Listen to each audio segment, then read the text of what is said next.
नमस्कार साथियों, आप लोग अपने घरों में बोर्ड परीक्षा की तैयारी कर रहे होंगे और लगातार अभ्यास से ही आपकी बोर्ड परीक्षा के लिए तैयारी है, उसमें निपुणता आ पाएगी। तो प्यारे बच्चों, हम पृष्ठीय क्षेत्रफल और आयतन के अंतर्गत आज टॉपिक ले रहे हैं हमारा शंकु।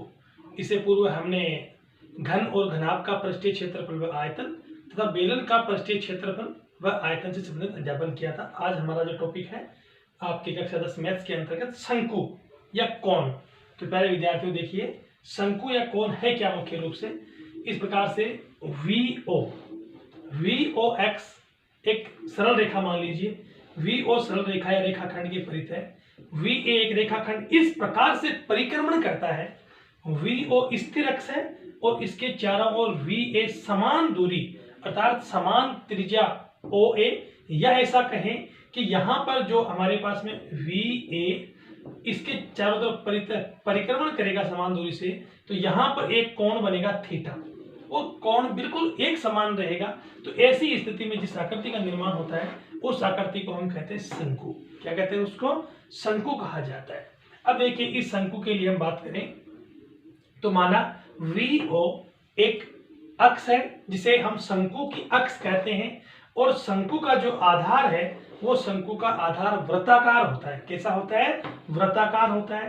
वी शंकु का शीर्ष कहलाता है और ओ इस वृत्ताकार जो पृष्ठ है शंकु का उसका केंद्र कहलाता है। और ओ से ए तक की दूरी अर्थात इस शंकु के आधार की त्रिज्या को ही या इस वर्ग की त्रिज्या को ही हम शंकु की त्रिज्या कहते हैं। आप देखिए बच्चों, वी ए जो है वो शंकु की तिर्यक ऊंचाई या तिर्यक लंबाई कहलाती है। इसको वी ए को हम एल के द्वारा लिखते हैं। इसी प्रकार से वी ओ ये एक वी ओ क्या है? निश्चित शंकु की अक्ष है जो स्थिर है, और इसी अक्ष को हम शंकु की क्या कहते हैं? ऊंचाई कहते हैं। तो वी ओ का मान कितना है? एच है। इसी प्रकार से ओ ए शंकु की त्रिज्या। आप देखिए यहाँ बच्चों, एक समकोण त्रिभुज बन रहा है। कैसे बन रहा है? वी ओ जो एक्स है वो इस अनुप्रस्थ काट ओ ए के तहत जो वृत्त बन रहा है उसकी ओ ए को लंब पर काटती है। इसका मतलब ये एक लंब वृत्तीय शंकु है। शंकु कैसा है?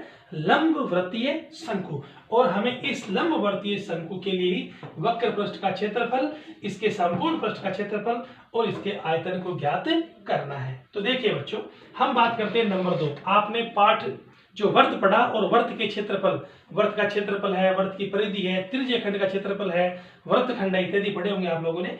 उसी में देखिए बच्चों, ये मान लीजिए एक बड़ा वर्त है और उस वर्त के लिए मैं कहूं कि ओ ए बी उस वर्त का एक त्रिज्य खंड है। क्या है उसका? त्रिज्य खंड। मान लो ओ बी और ओ ए उसकी त्रिज्या है, तो आर क्या होगी? उसकी त्रिज्या होगी। और ये जो ए बी है वो क्या हो गया? उस त्रिज्य खंड का चाप। और उसके द्वारा, इस चाप ए बी के द्वारा यहाँ पर कोई थीटा कोण अंतरित हो रहा है। तो ऐसी स्थिति में मान लीजिए इस त्रिज्य खंड का जो ये बड़ी त्रिज्या आर है, जो हमने इसको ओ बी या ओ ए को आर दिया है, वो क्या हो गया? यहाँ पर एक तिर्यक लंबाई एल के द्वारा इसको इस प्रकार से प्रदर्शित हम कर रहे हैं। तो इसके लिए देखिए, त्रिज्य खंड की बात की जाए तो शंकु का वक्र पृष्ठ का क्षेत्रफल, वक्र पृष्ठ का मतलब है शंकु का ये भाग, इस ये जो ये वाला भाग है ना, आप देखते हो आइसक्रीम खाते हो, कौन आइसक्रीम, या फिर आपने कभी जोकर की टोपी देखी होगी ना, इस प्रकार की आकृतियां वो सारी कौन होती है। तो इसमें देखिए शंकु का वक्र पृष्ठ का क्षेत्रफल अर्थात इस पृष्ठ का क्षेत्रफल। तो हम देखते हैं इस चित्र नंबर 2 के अनुसार, चित्र 2 के अनुसार त्रिज्य खंड ओ ए बी का क्षेत्रफल हम जानते हैं। त्रिज्य खंड का जो क्षेत्रफल है 1/2 गुणा उस त्रिज्य खंड के चाप की लंबाई गुणा त्रिज्या के बराबर होता है। यहाँ देखिए बच्चों, चाप की लंबाई ए बी, इसको अगर पूरी चारों तरफ घुमाया जाए तो ये जो चाप की लंबाई है वो वृत्त की परिधि के बराबर होगी। तो यहाँ पर 1/2 गुणा चाप की लंबाई 2 पाई आर गुणा आर क्या हो गया? इस शंकु की तिर्यक लंबाई। तो 2 से 2 कट गया और हमारे पास बचा शंकु का वक्र पृष्ठ पाई आर एल वर्ग इकाई। तो इस प्रकार से बच्चों जो शंकु का वक्र पृष्ठ है वो होता है पाई आर एल। फिर देखिए शंकु का संपूर्ण पृष्ठीय क्षेत्रफल।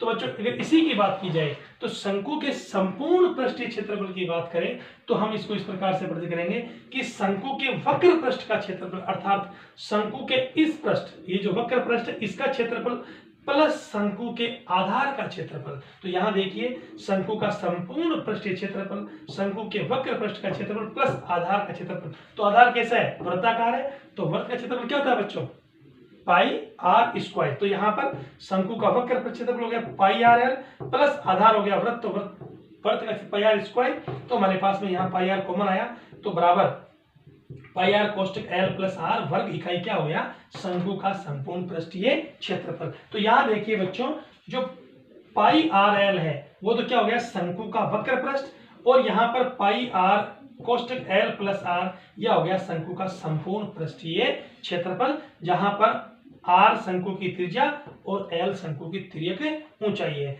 अब हम बात करते हैं बच्चों शंकु का आयतन। शंकु का आयतन का मतलब है, शंकु एक ठोस आकृति है जिसको किसी तल में रखा जाए तो जितना वो स्पेस में आकाश में स्थान घेरता है वो उस शंकु का आयतन कहलाता है। तो यहाँ पर देखो शंकु का आयतन, आप याद करो बेलन का आयतन पढ़ा होगा आप लोगों ने, क्या होता है बेलन का आयतन, पाई आर स्क्वायर एच। तो शंकु का आयतन बेलन के आयतन का कितना होता है, 1/3, तो 1/3 पाई आर स्क्वायर एच। जिसे देखो बच्चों, इसको देखिए आप लोग, पहले इसको एक बेलन के रूप में देखो। मान लो ये एक बेलन है, इस प्रकार का एक बेलन है जिसकी ऊंचाई ओ वी ऊंचाई एच है, इसकी बेलन की जो त्रिज्या वो आर है, और अब इस बेलन से हम क्या करें, सेम एक समान ऊंचाई और एक समान त्रिज्या का एक शंकु काटते हैं। क्या काटे, शंकु काटे। तो आप देखिए इस प्रकार से शंकु बनेगा। ये जो शंकु बन रहा है इसका शीर्ष V, ये ए, वी ए तिर्यक जो लंबाई है, तिर्यक ऊंचाई है, वी ओ इसकी ऊंचाई है, और ओ ए इसकी क्या होगी, त्रिज्या होगी। तो बच्चों जो हमारे पास ये जो शंकु बना है, इस शंकु को मान लो वो बेलन साइड में पड़ा है, उस बेलन की समान ऊंचाई और समान त्रिज्या के जो बेलन है, उस बेलन में आप क्या करो, 3 शंकु भर भर के पानी के डाल दो। एक डाला, दूसरा डाला और तीसरा डाला। आप देखेंगे जब आप उस पहले वाले जो बेलन है, मूल बेलन है, उस बेलन में लगातार 3 शंकु पानी के भर के डालेंगे, तब वो बेलन पूरा पानी से भर पाएगा। इसका मतलब शंकु का आयतन बेलन के आयतन कितना होता है, 1/3 होता है। अब बच्चों हम इन सूत्रों का प्रयोग क्या करते हैं, सवालों में करते हैं। तो यहां देखिए उससे पहले शंकु की तिर्यक ऊंचाई या लंबाई। तो बच्चों इसमें देखिए जो ये शंकु की तिर्यक ऊंचाई या लंबाई है, इसको अगर ज्ञात करें तो हमारे पास में ओ ए वी एक समकोण त्रिभुज हो गया, तो उससे निकालेंगे शंकु की तिर्यक ऊंचाई वी ए स्क्वायर बराबर V O square plus V O A square. Pythagoras प्रमेय याद कीजिए, उससे इसको सरल करेंगे। तो V A square, V A का मान क्या है, एल तिर्यक ऊंचाई है, तो एल स्क्वायर बराबर वी ओ क्या हो गया, एच हो गया, H square plus O A क्या हो गया, आर स्क्वायर। तो एल स्क्वायर बराबर H square plus R square. L का मान ज्ञात करना है तो बराबर दोनों पक्षों का वर्गमूल लेंगे, तो आ जाएगा root H square plus R square इकाई। अब इन तीनों में बच्चों एल, एच और आर, इन तीनों में कोई भी 2 मान दिए हुए तो आप तीसरा मान आसानी से ज्ञात कर सकते हो। एक सवाल लेते हैं, एक शंकु के आधार का व्यास, आधार का व्यास, आधार कैसा है, वृत्ताकार है, तो व्यास कितना हुआ, 14 मीटर, और तिर्यक ऊंचाई 25 मीटर है, तो व्यास 14 मीटर है, त्रिज्या कितनी बच्चों, त्रिज्या व्यास की आधी होती है। इसका मतलब यहां पर हम जो त्रिज्या काम में लेंगे वो कितनी हो जाएगी, 7 मीटर हो जाएगी, और एल तिर्यक ऊंचाई कितनी होगी, 25। लेकिन हमें इसमें देखो क्या क्या ज्ञात कर रहे हैं, शंकु के वक्र पृष्ठ का क्षेत्रफल ज्ञात करना है, संपूर्ण पृष्ठीय क्षेत्रफल ज्ञात करना है, और शंकु का आयतन ज्ञात करना है। बच्चों देखो 1 और 2 वक्र पृष्ठ का क्षेत्रफल और संपूर्ण पृष्ठीय क्षेत्रफल, हमें इसमें शंकु की ऊंचाई की आवश्यकता नहीं होगी, लेकिन जब आयतन की बात की है तो इसमें शंकु की ऊंचाई का मान हमें निकालना होगा। तो सबसे पहले देखिए एल का मान दिया 25 मीटर, डी व्यास दिया हुआ 14, तो आर कितनी होगी, व्यास की आधी कितनी होगी, 7 सेंटीमीटर होगी त्रिज्या।